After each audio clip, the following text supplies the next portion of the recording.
Welcome back to the YouTube channel. Just want to remind you that we're pushing out content like this almost on a weekly basis, just things that are actually going to move your business to the next level. If you want to be involved and know what comes out next, what you'll do is you'll just hit that little subscribe button.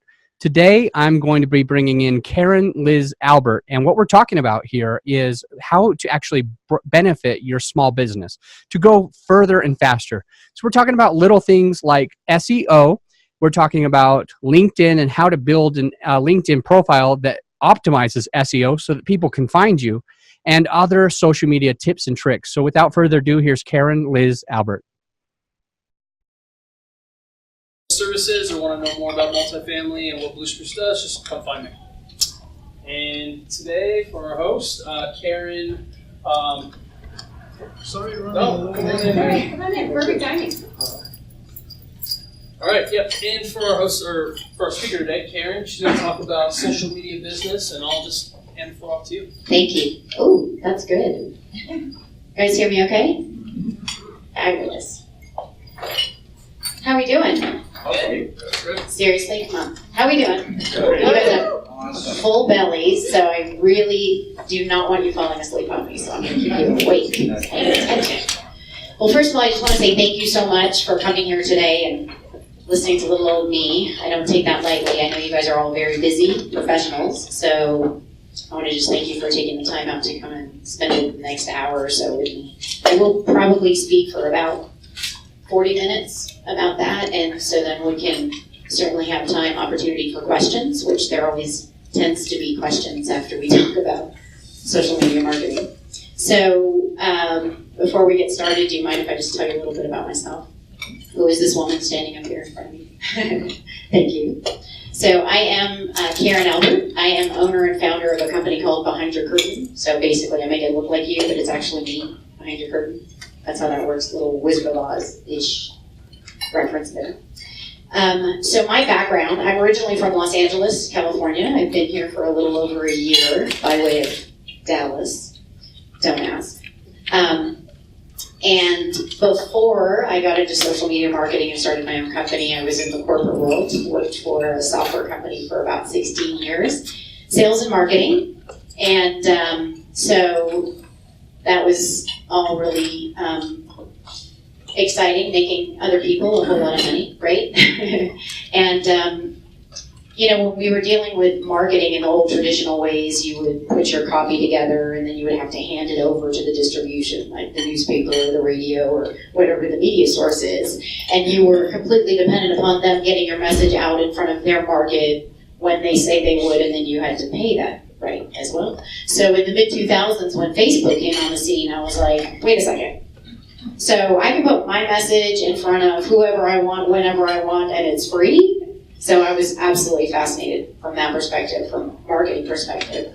So in the mid-2000s, the company that I worked for, the software company, I'm going to address this a little bit, we actually are noted as one of the early adopters of using the private Facebook groups for the different kind of companies, so the different verticals of software that they were using. So they actually were able to communicate and support each other on how to and cut the overhead costs for the support department down quite a bit. So that was working really well. That was mid-2000s and was on that hamster wheel. And then in 2010, my mom, who was my best friend, my everything, we lived together, she was helping raise my daughter, she died from cancer in 3 months. So I don't know if anybody has had a situation here in their life that has caused them to literally completely reevaluate what they're doing. So that was it for me. I didn't really want her passing to go in vain. I needed to really kind of find a silver lining in that. You know, she was a federal court judge, so she was really all about kind of like having a positive impact and making a change in people's lives. So I decided to part ways with the software company and figure out what I wanted to do. I didn't know what I wanted to do, I just knew it wasn't that. So as I'm in my soul-searching time frame in about 2010, I had a dear friend who was a neighbor, and she comes up to me, she has a nonprofit organization, and she's like, well, you're not doing anything, and I've got a fundraiser, and you know that Facebook thing, and I need your help. So she didn't really give me the opportunity to say no.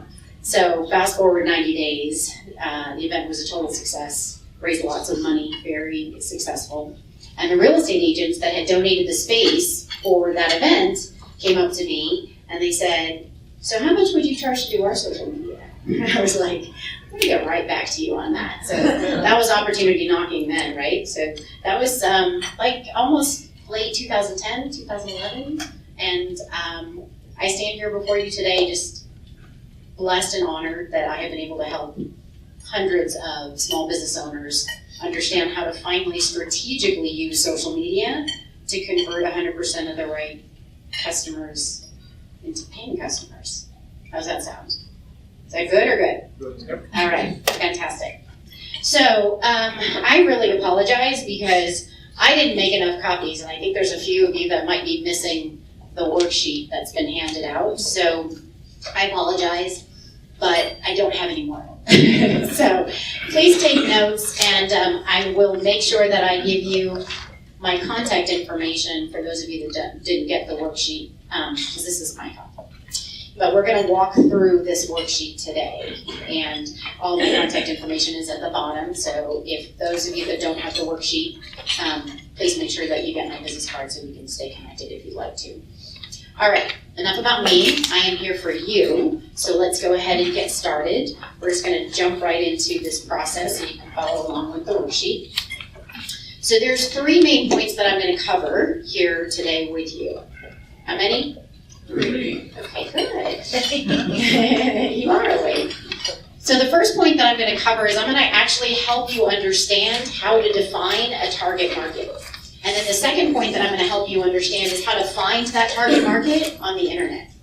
And then the third point that I'm going to cover is how to help you understand how to use the social media to get in front of that target market. Good? All right. So first point is, let's talk about target market. I will tell you that 90% of the time when customers hire me to help them with their social media, I ask them who their target market is.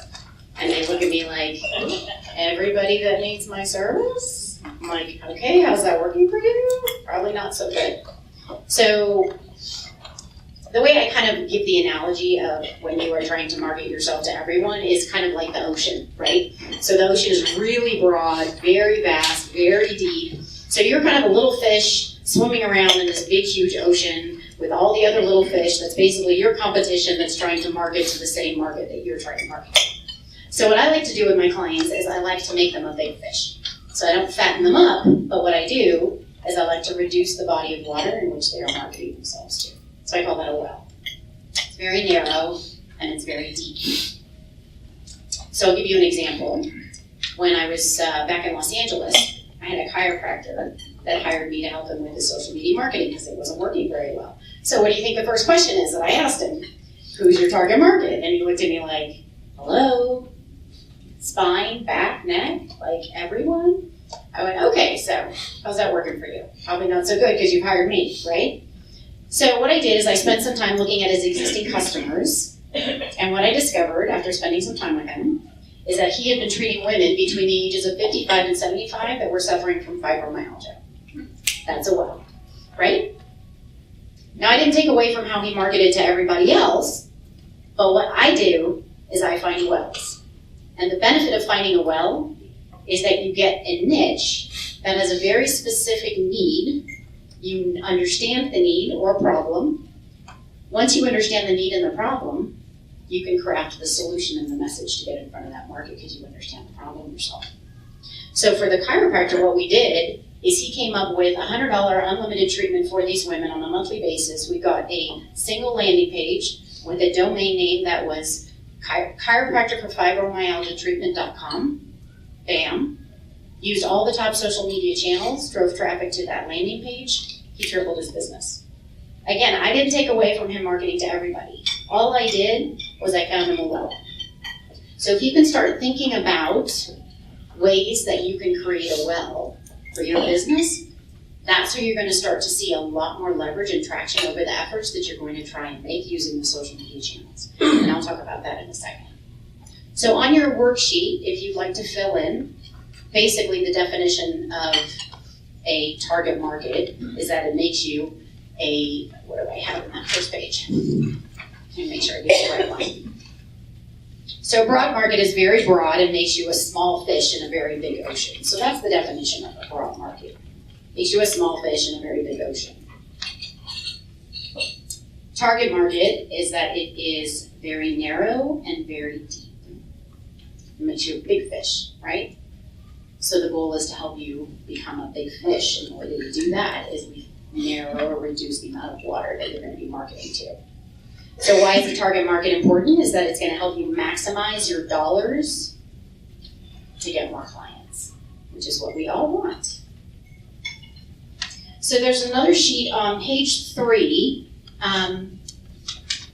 Just for purposes of respecting your time, this is something that I'll ask you to do when you go back and you have some time.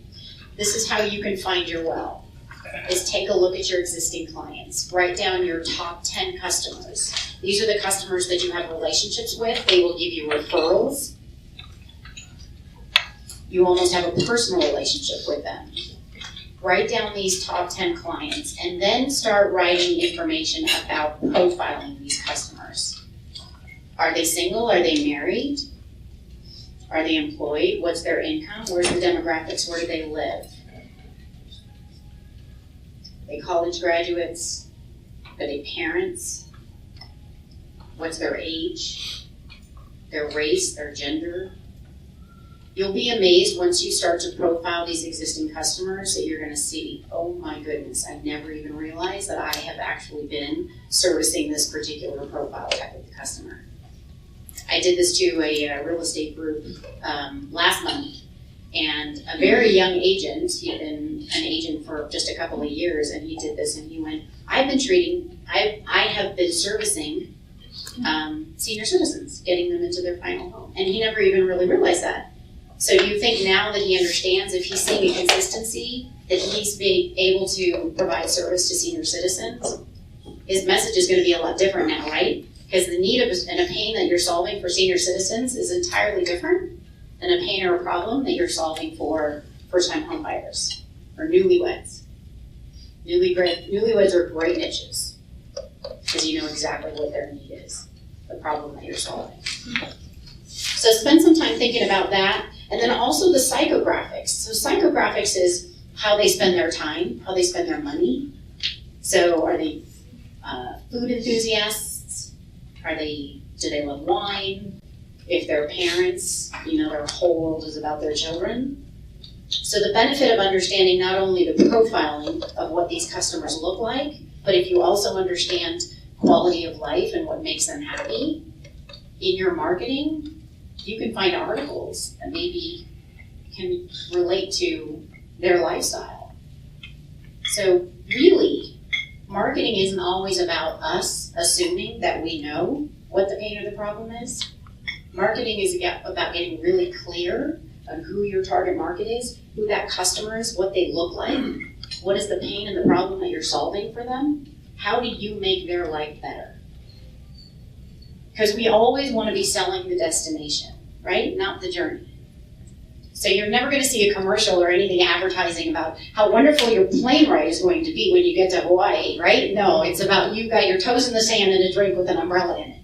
That's the destination.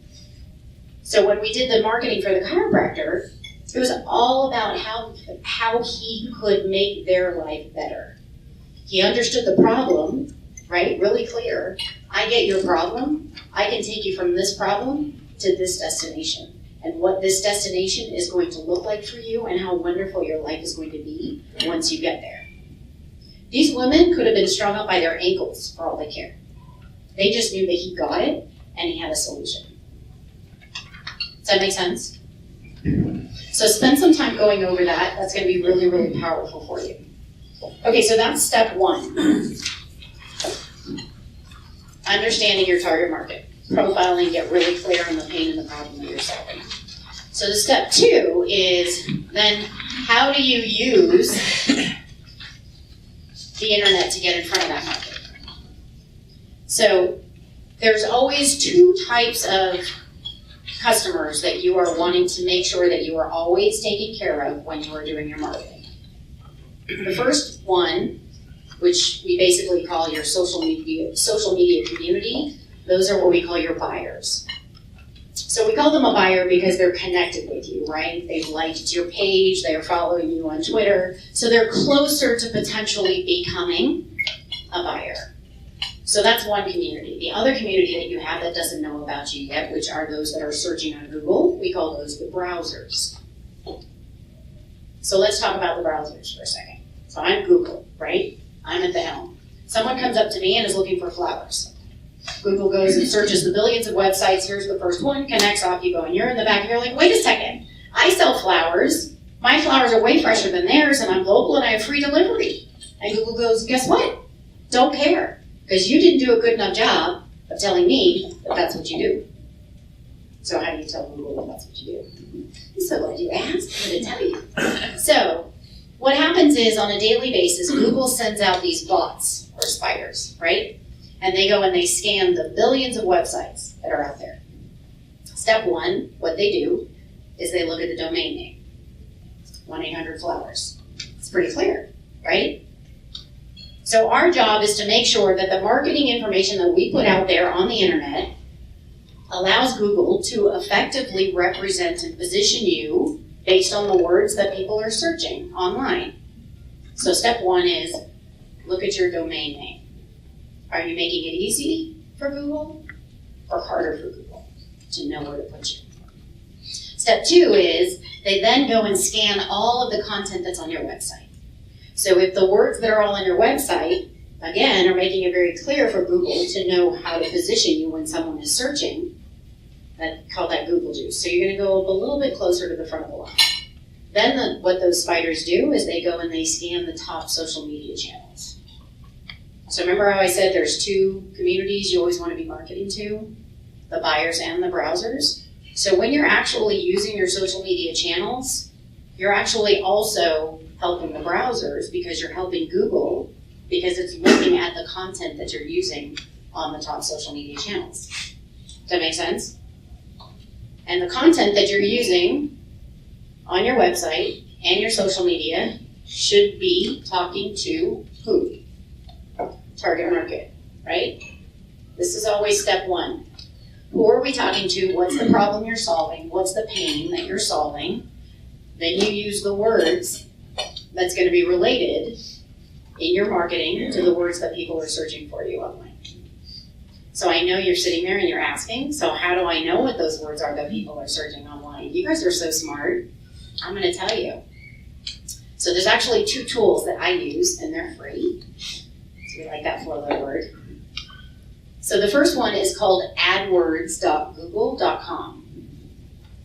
So this is a tool that is provided to you by Google, and you'll go in there and you'll act as if you're going to set up an actual Google account like you're going to do ads, and you're not. Because the only thing that you're going to do is you're going to use a tool on there that's called Keyword Planner.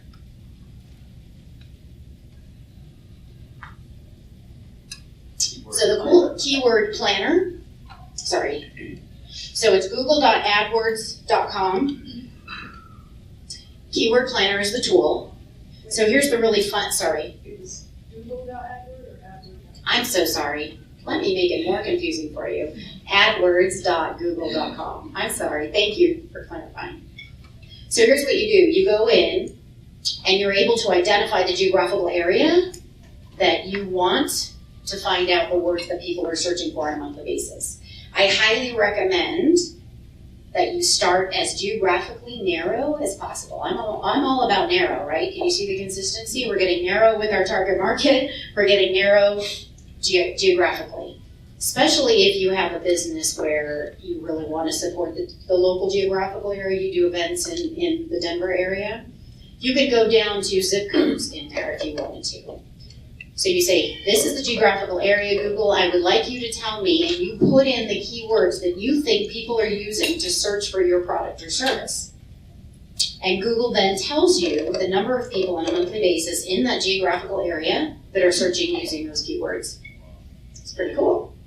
But the other cool thing that it does is it gives you another list that says, oh, by the way, here's all these other words that people are using to search for your product or service. 9 times out of 10, those are better, it's a higher number, than the ones that you hadn't even really thought of. Because remember how I said we don't always want to assume, but that's what we do because we're so close to our business that we think we know what the words are. But once you get close to the customer, those are the words you want to be using, not the words that we think. It's all about the data. I'm all about data. And this is what we're looking for. We're looking for data here that's actually going to support the marketing strategy that we want to put together.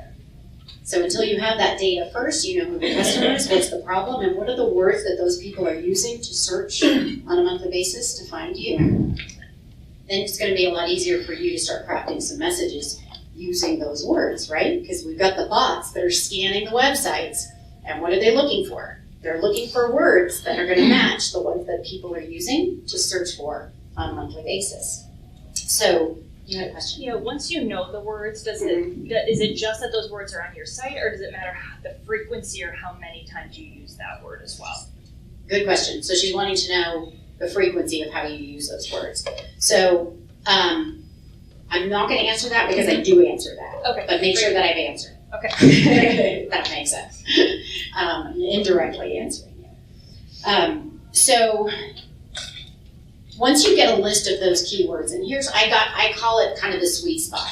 Because what I'm looking for is I'm looking for a high enough demand, right, where we know that there's enough people that are interested in the service that we're providing, but there's not so much on the supply side that we would really never be able to rank or from a search engine optimization perspective, right? Does that make sense? So it's the whole supply and demand logic, right? So if on the competition side it's so saturated, then you really don't want to invest in that. So you go back to the keywords and find that sweet spot number. So the more narrow you can get with those search words, the more of that sweet spot opportunity you're going to find. So, for example, the fibromyalgia, that was very narrow. So I was able to really get very targeted with what are the specific words that those people are using for a solution to the pain. If I just did, fibromyalgia treatment, that's pretty broad. So I didn't really find the sweet spot in there. So the more narrow you can get, more descriptive you can get, that's how you're going to basically start to reduce those numbers. So the sweet spot numbers that you want to look for on the supply side, demand side, is around 2,500 because you're in a narrow geographical, right? If you're in the United States, that's too broad. You're not going to see some return on your effort. So start narrow in your backyard. About 2,500 on a monthly basis is a good number. So then what you do, once you've kind of got a good list of those keywords, then you go over to Google and you put those words in Google. And what happens is Google then gives you the number on the top left-hand side right underneath the search bar. That number is the number of websites that Google is displaying based on the words that you just put in. A lot of times it's billions, right? Which is really overwhelming, but we really only care about page 1 because it's something like 7% now actually click to page 2. So it's nothing. Like who in here clicks to page 2? Well, you're 7%. I go to 3. You go to 3? You have too much time on your hands. I support the smaller companies, that's why. Got it. Okay. Yeah. So the more narrow you get with those words, the more opportunity that you're going to have with getting that sweet spot. So on the supply side, you want to get around 250 to 500,000. And I know that seems impossible, but the more narrow you get, you're going to do it. You'll find that well, I promise you. So I have an attorney in Dallas that hired me to help her with her social media marketing. So basically spent time with her. She did everything, right? So she was like family, wills, trust, all of it. I was like, okay, that's an ocean right there, right? She's a really small fish. So I needed to find the well for her. So spent some time, researched what does she do and consistency. So she definitely had some patterns with helping single moms acquire child support. So I was like, all right, well that can be a bit niche-y, right? 33,000 people in her little geographical area searching for child support. I said, guess what you do now? She's like, well, I don't do. I said, I don't care. You hired me. I'm going to cast the widest net in front of the largest demand where there's not so much competition. We got DallasChildSupportAttorney.com. What? Yeah. I didn't take away from her website or how she markets to everybody else. What I do is find the well so we can move the needle so you can start seeing some actual income being generated because you're understanding what the problem is. And once you understand the problem, you can communicate the solution. Does that make sense? The destination. Right? Okay, so I think we've talked about point 2 quite a bit. Talked about AdWords. Oh, there's another tool that just came out that I absolutely love that is also free. This is a plug-in to your browser, either Firefox or Chrome, and it's called Keywords Everywhere. Why are you smiling? I love that. Keywords Everywhere? Yes, right? And the downside to it, however, is the only geographical area as narrow as you can get is United States. But it's still kind of good because you can put the word Denver in the words, right? So that helps you narrow it as well. And that also will tell you the number of people, and it'll also say, oh, by the way, here's a whole other list of people. I just got hired recently by a woman who's an image consultant, and she wants to target older professional women. And there's something like, I forget what the number was, but it was a really good number around in the Denver area.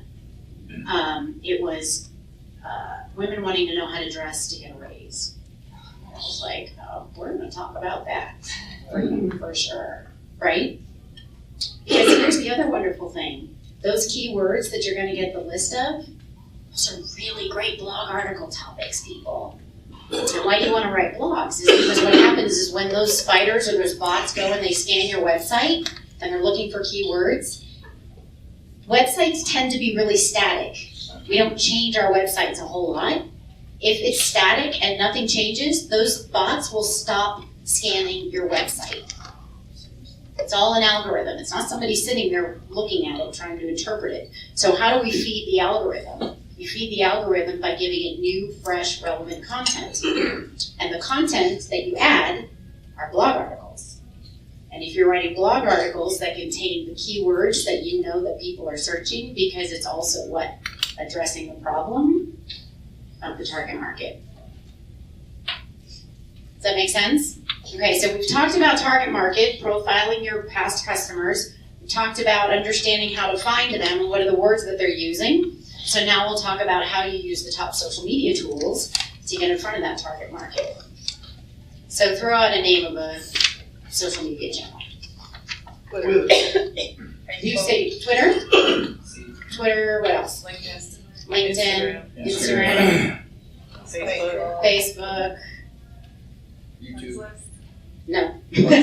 No Craigslist. What's that? No. So the top channels are the ones that Google scans the bots. What's that? No. No WhatsApp. No.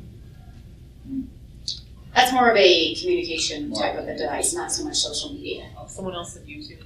Yeah, YouTube. Who owns YouTube? Google. Yes. I call it Google nepotism. We do not want to discount the tools that Google is going to favor, right? Don't even use Google Plus. Epic failure. They thought they were going to be able to take market share from Facebook users. Never going to happen. Yeah, we're too committed.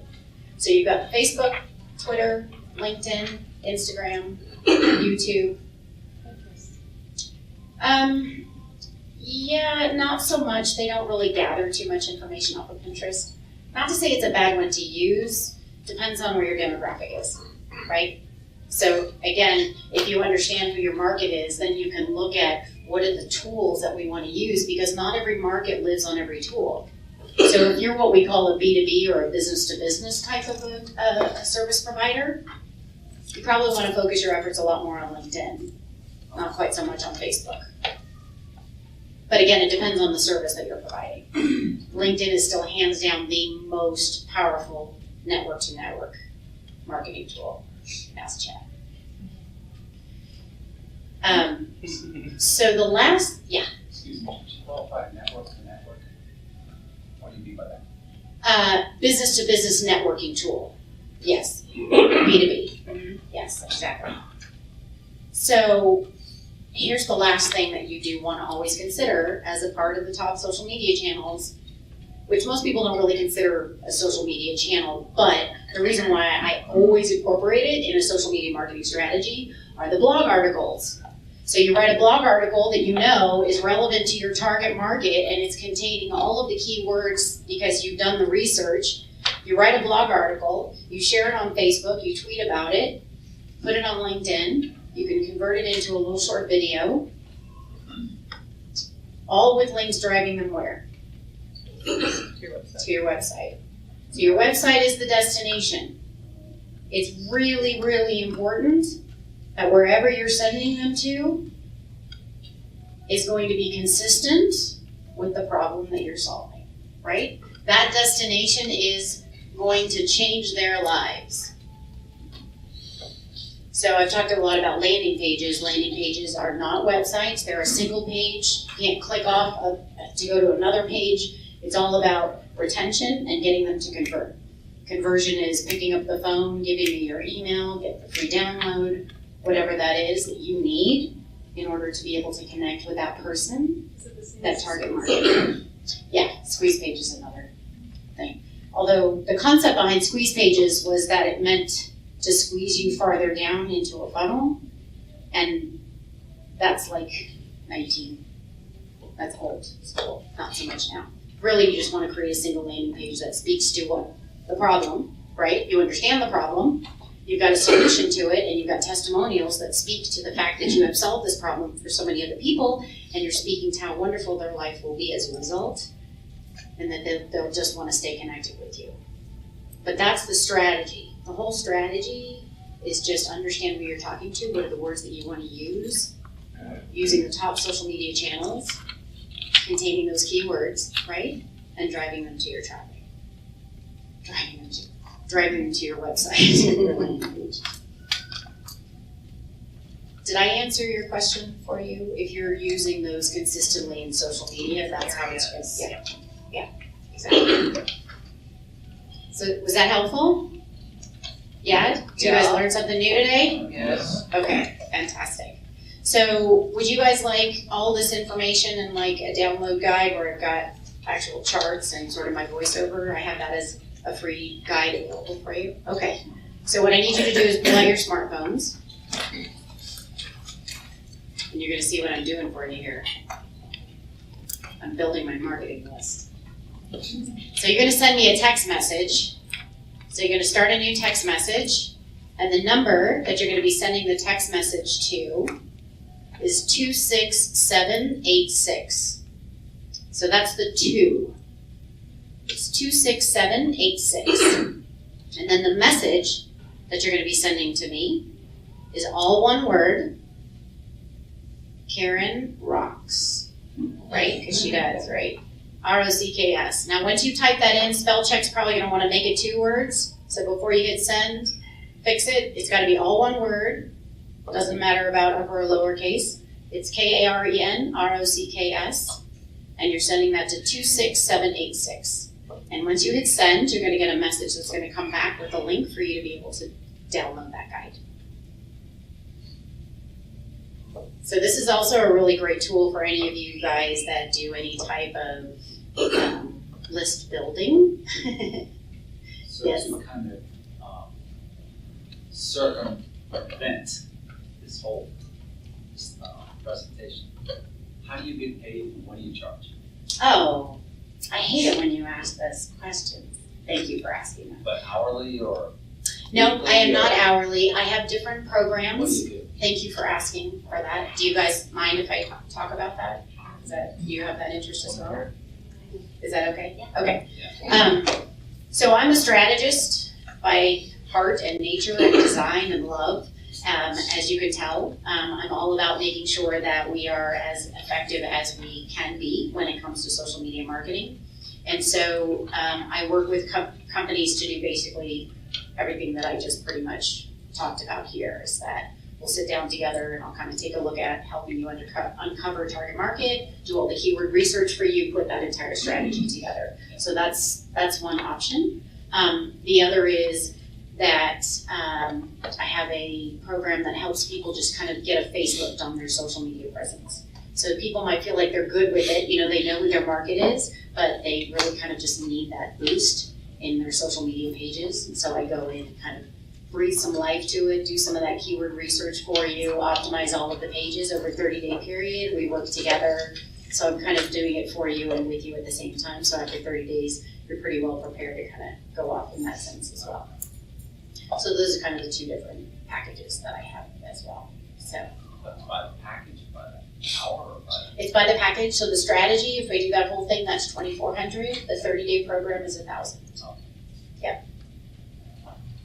Any questions? Anything, Chad? I've got a LinkedIn question for you. Okay, a LinkedIn question. I managed my partner's profile and I built it well over 20,000 followings, and it seems like LinkedIn gives you no reach on your posts. So he's got 20,000 followings, and his best reach was like 3,000 people, and the engagement is just super low. And so like the only real ROI I found in LinkedIn is through the DMs. Mhm. And so I'm curious, like if you agree or like have any algorithm strategies or whatever, because I'm just not feeling the reach on LinkedIn. So, and then same with paid LinkedIn advertising, it does not convert like Facebook advertising for me. So I ran a few campaigns and just cut it out. So I was just curious to hear more from your experiences. Yeah. I totally agree with that. Yeah, I don't invest, I can tell my clients to invest any money in paid LinkedIn. Yeah, It's not worth it at all. But, yeah, so with every social media tool, there's basically two primary objectives that you're using it for. One is for brand awareness, right? So that you are constantly putting out content so that your brand is staying alive and you're pumping oxygen into these channels and the algorithms. And then the other is using it for ways to connect with other individuals that are on that tool. When it comes to LinkedIn, you're really only putting posts to feed the algorithm, and that's it. You're not doing posts, especially on LinkedIn, to really do anything other than that. It's just keeping you active on there. I get probably 80% of my business is through LinkedIn, and the reason why is that I'm strategically connecting with those niches that I'm going after at the time, and then I put a private message to them, and then I convert that into a meeting or a phone call. It's not going to happen through the posts at all. So, yeah, it's all through the DMs. Yes. For the landing page, creating a domain name based on the AdWords and keywords, and that's a landing page. Does that matter if that landing page has content, or can you just forward it to your website? Okay, so a landing page has to be attached to the domain. Okay. So the bots don't like rerouting or redirecting. That's a thumb down. Okay. And the reason why is because they're like, well, if you're marketing for this and then you're sending them somewhere else, they're not happy about that. So, And the landing page, really, you want to take advantage of a landing page because that really should be the page that you are expressing and communicating clearly how you can solve that problem. so is it short and Website's sweet? more of like a brochure, like Okay. a digital brochure. Okay, so short and sweet about the problem and the solution. Exactly. Thank you. You're welcome. Anything else? Any other questions? Yes. So I guess, and I would obviously agree that narrowing your target market is the best way to effectively market to them. And a lot of us are sort of in a situation To figure out where you should be spending and investing your time and your marketing efforts. So if you have multiple, then start with one, do the research, see what comes up for that. Maybe if that's not the one, then do the research on the others. But, the example that I give you of going back and looking at your past clients is really, really powerful. It really will help. You will start to see some consistencies in that. And we just don't ever think of, doing that, but it will help you. Did that help? Yeah. Might be a little muddy, still, yeah. Anybody else? No? Are we good? Was this helpful? We learned something? Okay, fantastic. Well, all my contact information is at the bottom of the worksheets. If you didn't have a worksheet, I can give you my business card. Follow me on Facebook. Find me everywhere. shocker, I'm all over social media. So thank you so much for the opportunity to speak to you today. I really do appreciate it. Thank you guys. I'll tag every single one of you.